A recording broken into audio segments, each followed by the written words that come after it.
வணக்கம் அன்பான உறவுகளே.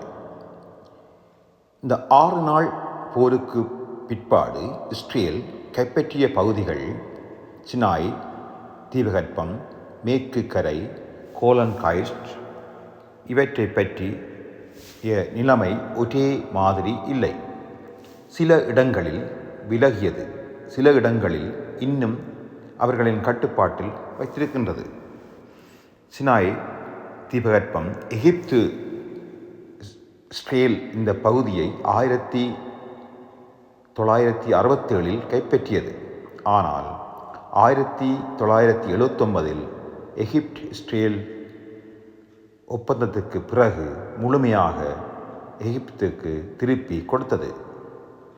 மேற்கு கரை இது இன்னும் முழுமையாக இஸ்ரேல் கட்டுப்பாட்டில் இருந்து விலகவில்லை. பகுதி நிர்வாகம் பாலஸ்தீன அதிகாரத்திற்கு இருந்தாலும் பாதுகாப்பு மற்றும் குடியேற்றங்கள் மூலம் இஸ்ரேல் மிகுந்த கட்டுப்பாடு வைத்திருக்கிறது. கோலன் காய்ஸ்ட் இது சிரியாவிடம் இருந்து கைப்பற்றப்பட்டது. இஸ்ரேல் இதை 1981 தன்னுடன் இணைத்து கொண்டதாக அறிவித்தது.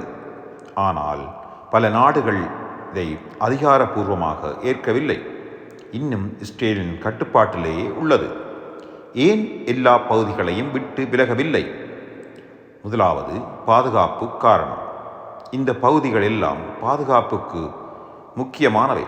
குறிப்பாக கோலன் காய்ஸ்ட் உயரமான பகுதி என்பதால் இராணுவ ரீதியாக முக்கியம். இரண்டாவதாக, அரசியல் மற்றும் மதம் காரணங்கள். மேற்கு கரை பகுதி யூதர்களுக்கு வரலாற்று மத முக்கியத்துவம் உடையது. மூன்றாவது, பேச்சுவார்த்தை கருவி. இந்த நிலங்களை எதிர்கால சமாதான பேச்சுவார்த்தைகளில் பயன்படுத்தும் வகையில் வைத்திருக்கிறது. சுருக்கமாக, சினாயை திருப்பி கொடுத்தது. மேற்கு கரை இன்னும் இல்லை, முழுமையாக விலகவில்லை.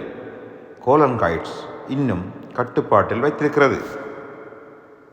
இஸ்ரேல் மற்றும் பாலஸ்தீனியர் மோதல் பற்றி எளிமையாக பார்ப்போம். ஆரம்பம் 1948. இந்த பகுதி பாலஸ்தீனியர் என்று அழைக்கப்பட்டது.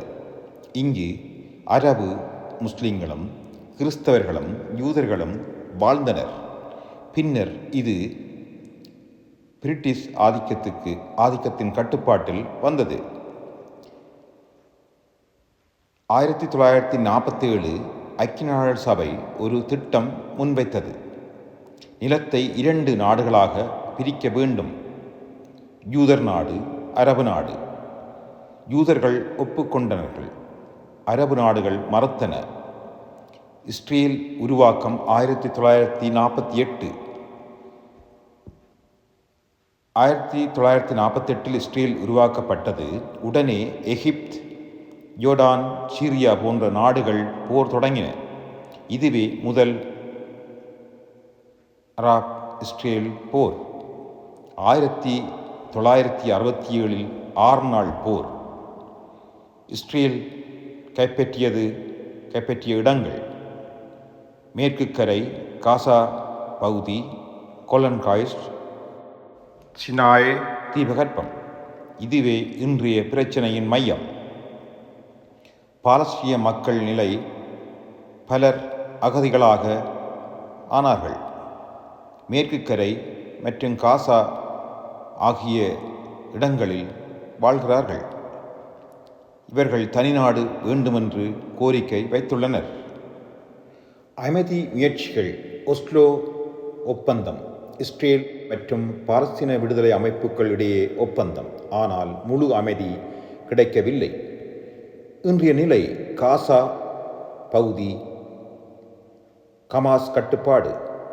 மேற்கு கரை பாலஸ்தீன நிர்வாகம் இடையே மோதல்கள் நடக்கின்றன.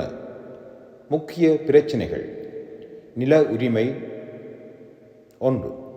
இரண்டாவது, எருசலம் நகரம் இரு தரப்புக்கும் முக்கியம். மூன்றாவது, அகதிகள் பிரச்சினை. நான்காவது, பாதுகாப்பு மற்றும் தாக்குதல்கள். சுருக்கமாக, யார் இந்த நிலத்தை ஆள்வது எப்படி இரண்டு நாடுகள் அமைதியாக வாழ முடியும்? இதற்கு தீர்வு இன்னும் கிடைக்கவில்லை. யார் சரி என்ற கேள்விக்கு ஒரு நேரடி ஒரே பதில் இல்லை.